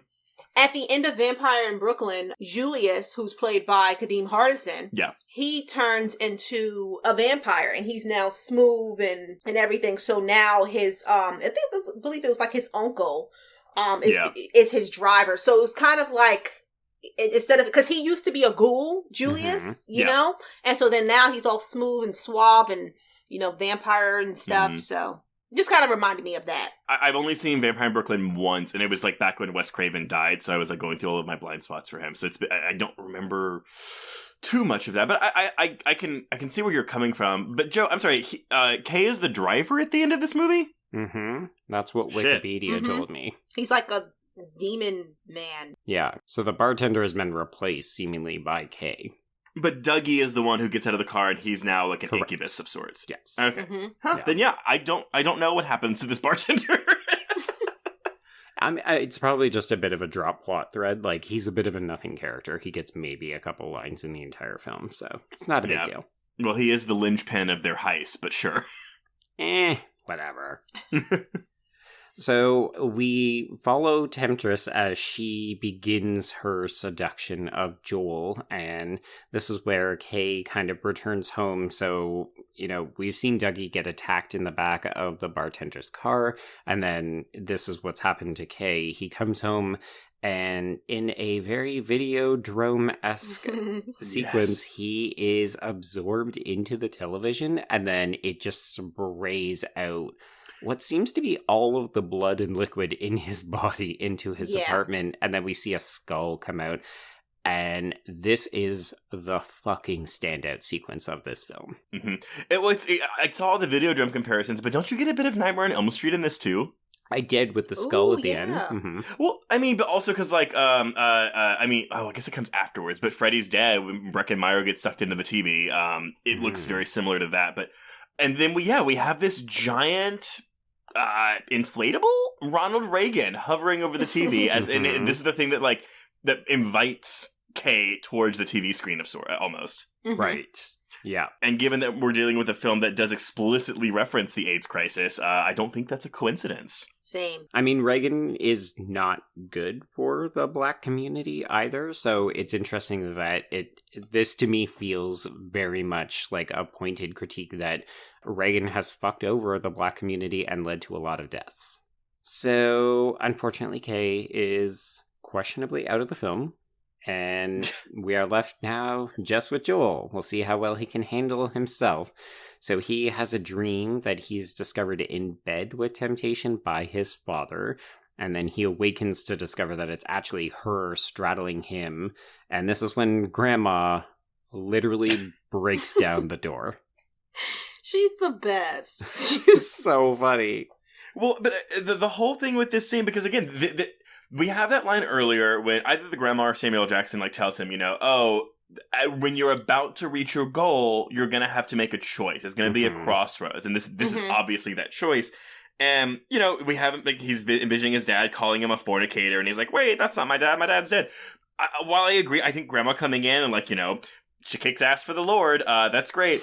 But unfortunately, this emotional journey of Joel's, I'm just like, ooh, dude, I don't really care. I don't care. I hope you live. Good for you. But I don't care about the spiritual journey of yours. But I don't know if that's the movie's failing or if it's just my general bias against, religion in general. Maybe because it did kind of take some time for for us to see Joel. Because we really didn't spend a lot of time with it. Not that I don't think it's a bad thing. We already spoke about that. So maybe that's what it is. And plus, on top of that, at that point, where's Kay? We miss him.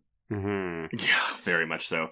I think if because the film seems very much trying to say this is the point of this movie, like the spiritual journey of his, and making sure he doesn't taint his innocent blood and all that. Yeah. And if it wasn't doing that, I'd be kind of less bothered by the fact that I don't care about this as much, or that the film didn't devote enough time to it. But because this is the climax of the film, it seems like that really is the message Bond is trying to get across, which I have conflicting feelings about anyway, because I'm like, oh, but like those are really conservative values that we're pushing forward here.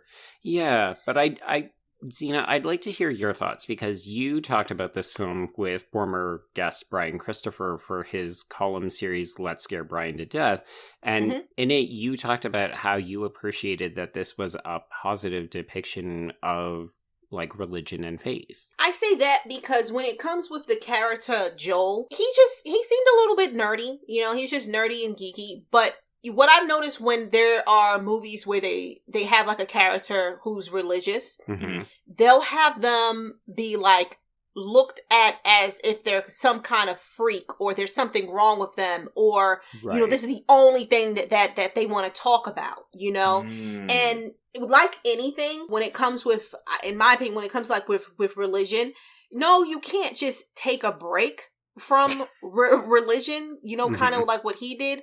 But in a way I can understand, because he did have a lot of pressure on himself to do that. And I like the fact that he didn't give in to this. And it's not just only because it's like a temptress, but she is a beautiful woman. Oh, right. That is just like, wow, like not saying, hey, you should have did that. But it's like she didn't approach him like she approached everyone else. She knew how to approach him, and even the way she was speaking, and she just, I don't know, it seemed like they could have been a thing if she wasn't demonic, So I think when it comes to Joel, I really like him as a character. I know that we really don't get to see him on screen a lot. And then on top of that, when it comes to with the succubus, her whole goal is to, go after these men who are unfaithful. And if she's able to do, I mean, clearly, because we kind of talked about that earlier, like with the dad and with his family before.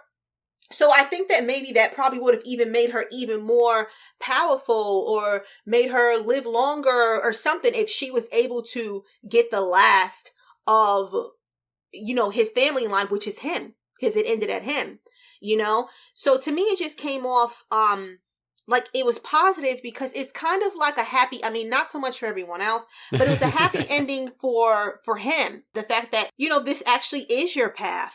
And he was the one who, it seems like he had the power, and he always had the power. He always had the strength to be able to defeat this succubus, but it took him to realize that, So that's why I've always thought that it was like, with his character, that it was positive.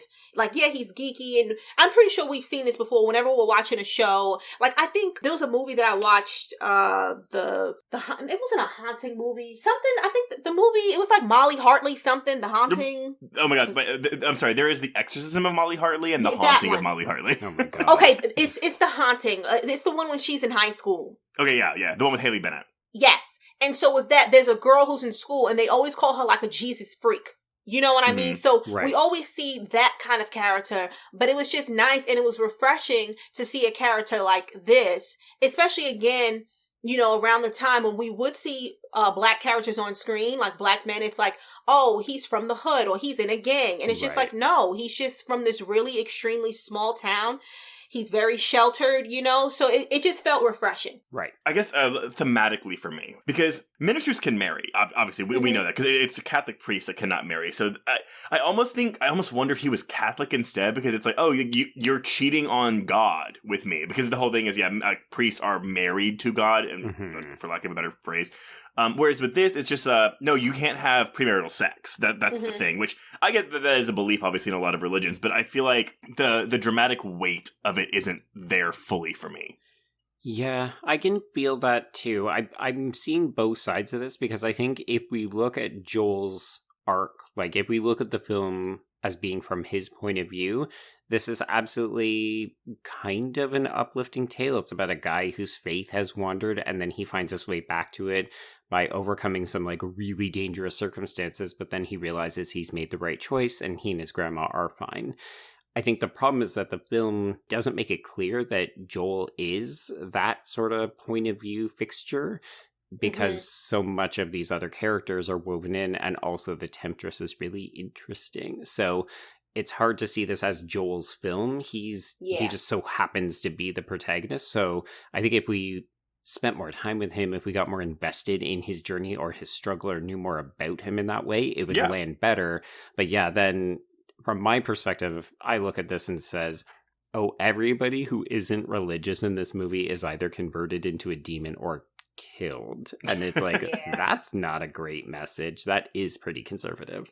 But at the same time, I mean, it's not like those aren't common values, especially in America in the year 1990. Sure. I mean, I mainly took it as with she seemed to just be targeting like those unfaithful men. Not saying that they deserved, all of that.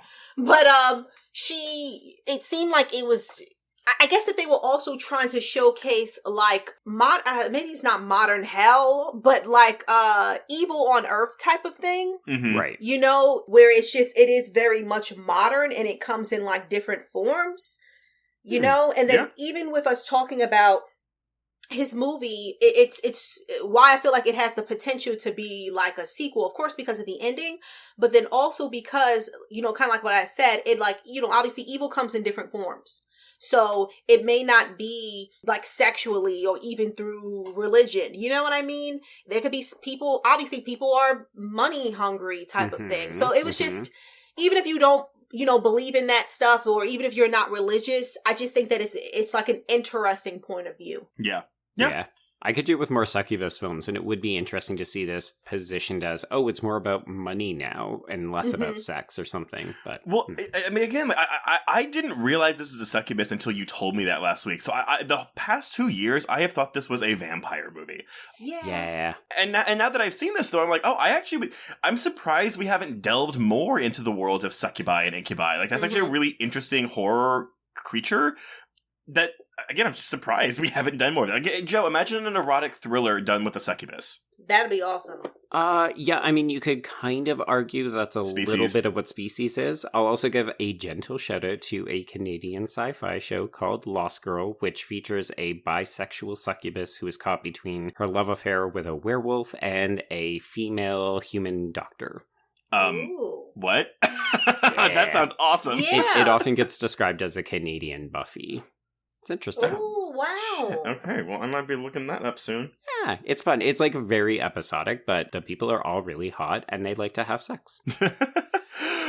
Anyway, so maybe let's wrap up this climax, because I feel like I really want to get your opinions about the Temptress's transformation, because I thought this creature design was really interesting looking. It reminded me of a lot of like Bava, like demons. Yeah. I love it. So good. And especially when she starts melting. Yeah, I'm actually really disappointed to hear that was directed by Lloyd Kaufman, standing in for Dickerson, because I love the way that we kind of do. I was trying to look up the technical term, and I'm so far out of film school at this point that I can't even remember. But like, basically when we reverse the traditional look of the image, so it looks like it's been exposed or something as she's melting. No? Nothing? Okay. Yeah. Sure. Somebody who's been through film school sooner than us will be able to tell us, but that's fine. Yeah, I just like all the stuff. It's basically, we get a lit up cross. We've got all sorts of like fun wind and neon lighting effects, and then she goes melts, and it's good. It's so good. It is. But the movie is not over, because we do have... I mean, do y'all think this is a sequel tease? To me, I thought that it was, and I waited for it. Still waiting, huh? I'm still waiting, yeah. Aww. This feels to me like how we used to end films, even when we weren't necessarily thinking about sequel, but it's like we're always leaving the door slightly open. Like, there's no such thing as a threat that's been put down permanently. There's always the story could continue. I'm not necessarily suggesting we will, but here it is. So yeah, we get Dougie being revealed to be now an incubus, and he is using even the same lines that we saw Temptation use earlier in the film. And the last image we see in this movie is Joel back to running down a foggy New York alleyway.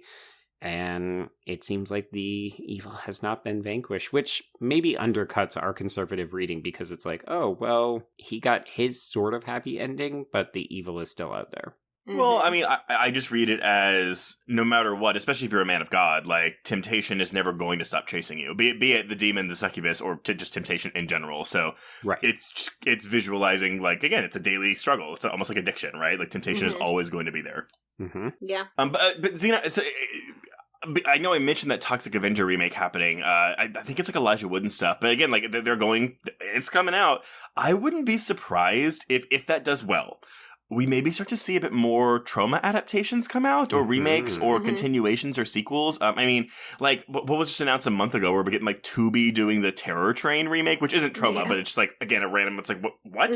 How did that happen? Yeah, maybe we're moving back into a new era of remakes, in which case, Zena, you need to flex that 10K plus follower clout and be like, babies, hit me up, I will executive produce your Death by... I have ideas. I actually have a script on standby, ready to go. Ooh. Oh my God. Like, I'm in it to win it type of thing. Please hire me. Lloyd Kaufman, if you are listening.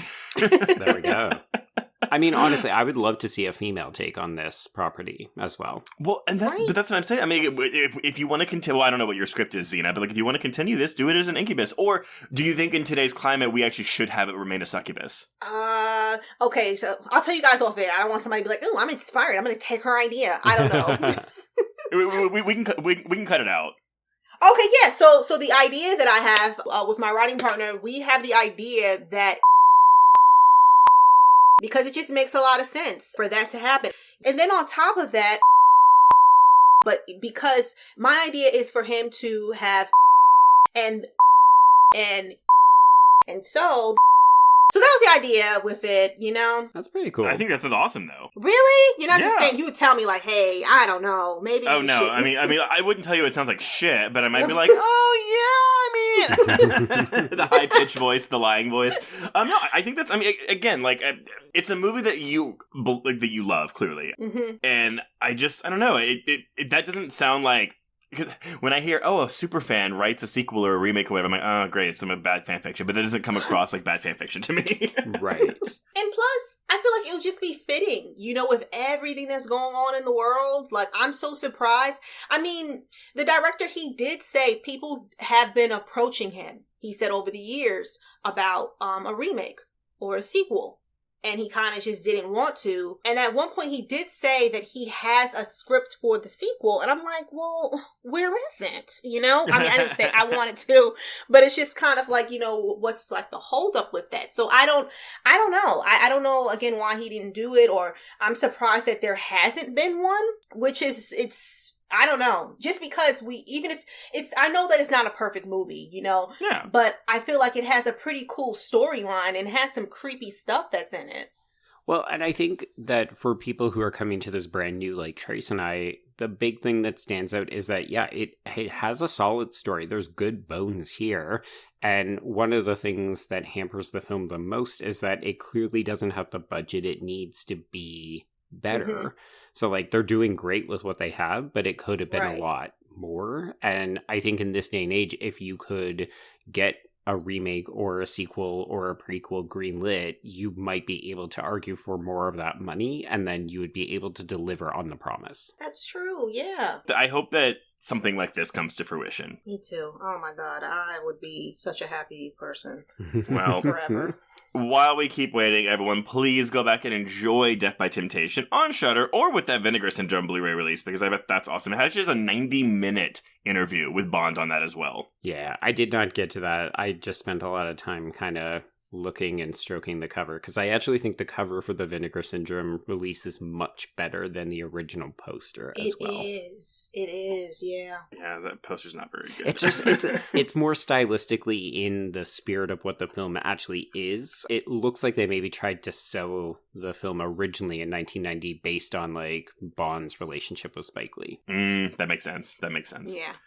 Well, okay, everyone. So that has been Death by Temptation. And before we announce what we're covering next week, first of all, Zena, thank you for returning and for coming to talk about this movie. I'm really glad you got to introduce this to us. Yes. Thank you both so much. Like, I always have such a good time. And I was going to say this earlier when we did Urban Legends. Like, every single time I watch it now, I think of you guys. Aww. With the main girl, I think that we had a discussion on her when what's the guy name that she had a crush on, Trevor or something, but he failed or something. Or he got like a bad grade, but she's like, well, hey, can I take your project? Yeah, like it was so selfish. That was also our Paolo and Isabella from the Lizzie McGuire movie. Oh my god, shut up.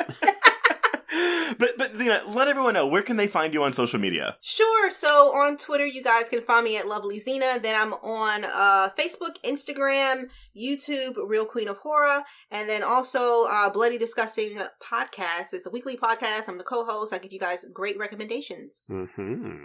Awesome. Yeah, definitely go check that out, everyone. You can find all that in the show notes as well. But if you want to get in touch with us, you can reach us on Twitter and Instagram at HorrorQueers. Shoot us an email at horrorqueers@gmail.com. Find us on Letterboxd to keep track of all the films we've covered. Go to our YouTube channel where you can watch us interview horror filmmakers and our monthly hangouts where we talk about different horror topics with our journalistic peers. And of course, if you want to go chat with other listeners, go join our Facebook Horror Queers group. They're always putting out good things there. If you have a moment, please rate and review us on your podcatcher of choice. And if you want even more content, please support the show by becoming a patron at patreon.com/horrorqueers. We are halfway through June, so subscribe today and you'll get all this and more. Episodes on our favorite horror movie posters, the new Micah Monroe thriller Watcher, Jurassic World Dominion, The Black Phone, and an audio commentary on Gremlins 2, The New Batch. Yeah. But Joe, we've been going really hard the past couple weeks, so what are we watching or rewatching next week? Well, folks, when I think of June, I know it's like a little bit later than what Hollywood says, but I always think of June as kind of the start of the summer movie season, so it seemed appropriate that, Trace, we should reopen the Patreon door and let a little movie from 2019 escape, because it's a superhero film. It's the first time we ever covered one. So we're going to release our Patreon episode on The New Mutants. And oh boy, the production history on that one is a fucking doozy. Big doozy. But you know what? I'm just going to say it out here. Not as bad as I expected it to be. Oh, the movie is actually not too bad. People, could stand to give it a try, and I think our discussion is really interesting. From what I remember of it, I agree. Sure. It was a long time ago. All right, everyone. Well, until next week, we can cross out Death by Temptation. Indeed. And cross out Horror Queers.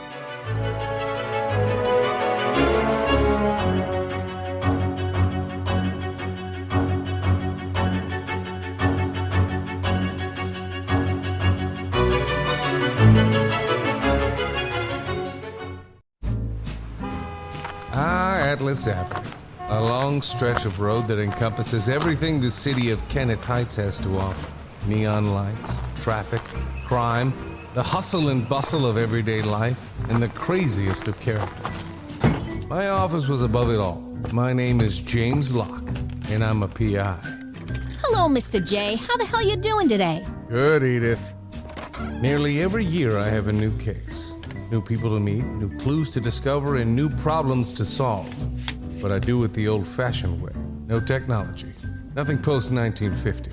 Hell, I don't even listen to podcasts, but you should. Atlas Avenue Beat is a spoof of the film noir genre with goofy characters, tons of wordplay, and non-stop raunchy humor. There's also 3 whole seasons out right now with more on the way. Just search for Atlas Avenue Beat wherever you listen to podcasts or visit us online at bloody.fm. It was late in the afternoon when the professor and I took our way towards the east, whence I knew Jonathan was coming. Jonathan Harker has asked me to note this, as he says he is hardly equal to the task, and he wants an exact record kept. Dear Madam Mina, I have read your husband's so wonderful diary. Strange and terrible as it is true. I will pledge my life on it. God preserve my sanity, for to this I am reduced. Safety and the assurance of safety are things of the past. I am in hopes that I shall see more of you at Castle Dracula.